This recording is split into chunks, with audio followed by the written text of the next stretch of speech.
நல்லது பண்றதுக்கு அரசியலுக்கு வாங்கடா, கொள்ளை அடிக்கிறது கொலை பண்றதுக்கு அரசியலுக்கு. சிறக்கட்டும். மீண்டும் என்னுடைய வாழ்த்துக்களை தெரிவித்துக் கொள்கிறேன். நன்றி, வணக்கம். வெல்க தமிழ், வாழ்க தமிழ்நாடு. மக்களை பிரிக்கும் சனாதானம் நிச்சயம் ஒழிக்கப்பட வேண்டும். நன்றி, வணக்கம். மாண்புமிகு முதலமைச்சர் அவர்கள்.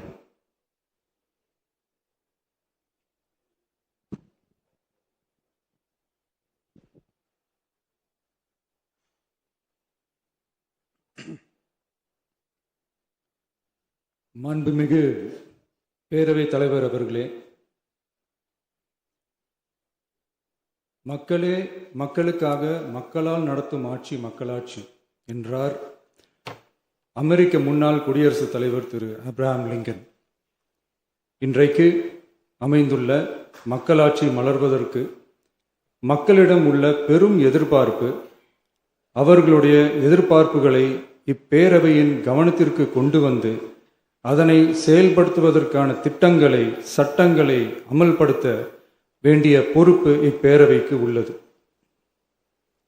அதிகமான மக்கள் அதிக நன்மைகளை இந்த ஆட்சி காலத்தில் நன்மை பெற்றுள்ளார்கள் என்கிற வகையில் நம்முடைய செயல்பாடுகள் அமைய வேண்டும். இங்கே அனைவரும் சமம்.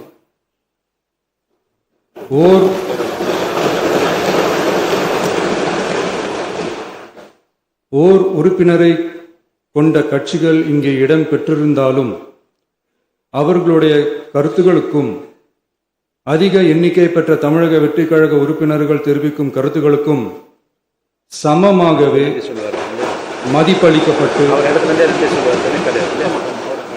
நல்லவை ஏற்கப்பட்டு, அல்லவை நிராகரிக்கப்பட்டு, ஜனநாயகத்தின் இதயமாகவும் மூளையாகவும் இப்பேரவை செயல்பட வேண்டும். அதற்குரிய வகையில் பெருமை வாய்ந்த வரலாற்று சிறப்பு கொண்ட இப்பேரவையை நடத்தி செல்லும் பண்பை பெற்றுள்ளவரையே தமிழக வெற்றிக் கழகம் முன்மொழிந்து தாங்கள் இன்றைக்கு இந்த ஆசனத்தில் அமர்ந்துள்ளீர்கள். மாண்புமிகு பேரவைத் தலைவர் அவர்களே, தாங்கள் பேரவைத் தலைவராக ஒருமனதாக தேர்ந்தெடுக்கப்பட்டுள்ளீர்கள்.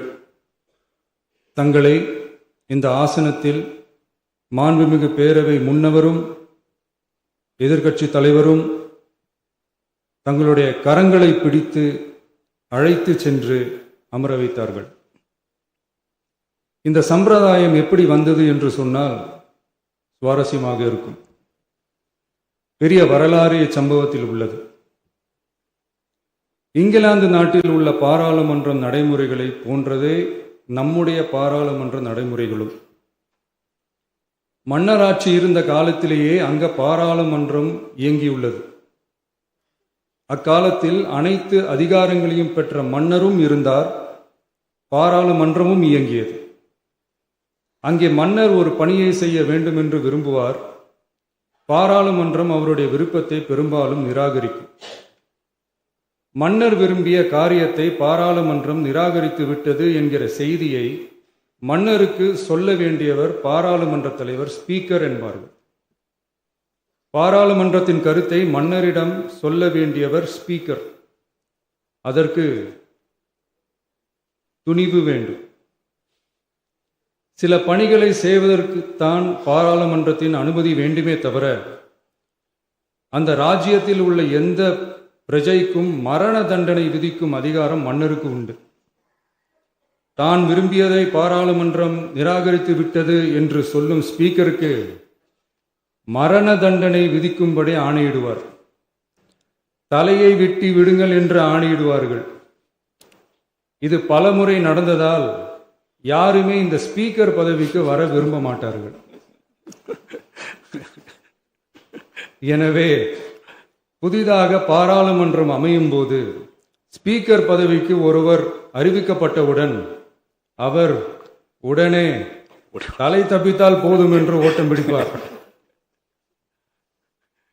அணை முன்னவரும் எதிர்க்கட்சி தலைவரும் அவரை தடுத்து நிறுத்தி அவர் கைகளை பிடித்து இழுத்து வந்து ஆசனத்தில் அமர வைப்பார்கள். இதுதான் அந்த காலத்தில் இருந்து வந்த மரபு.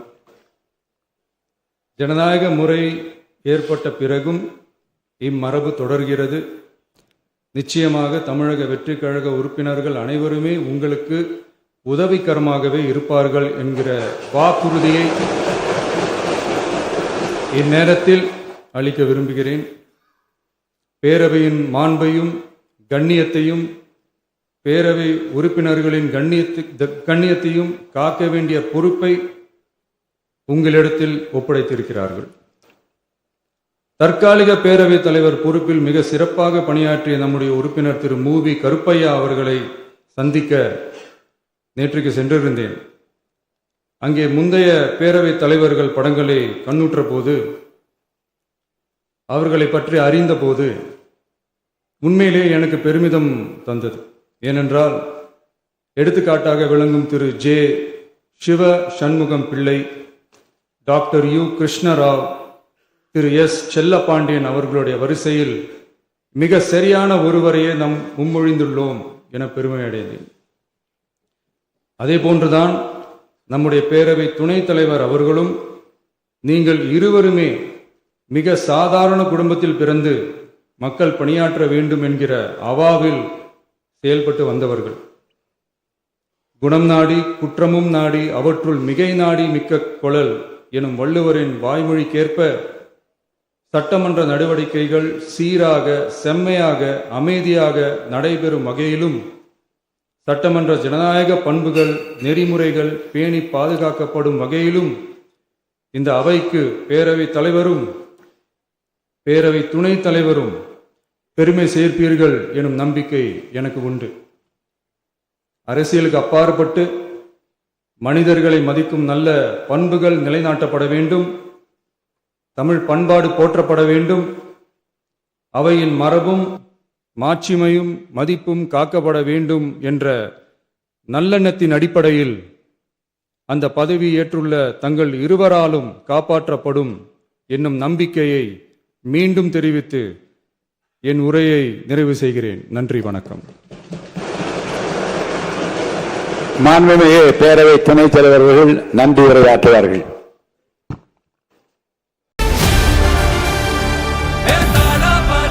மக்களுக்கு நல்லது பண்றதுக்கு அரசியலுக்கு வாங்கடா, கொள்ளை அடிக்கிறது கொலை பண்றதுக்கு அரசியலுக்கு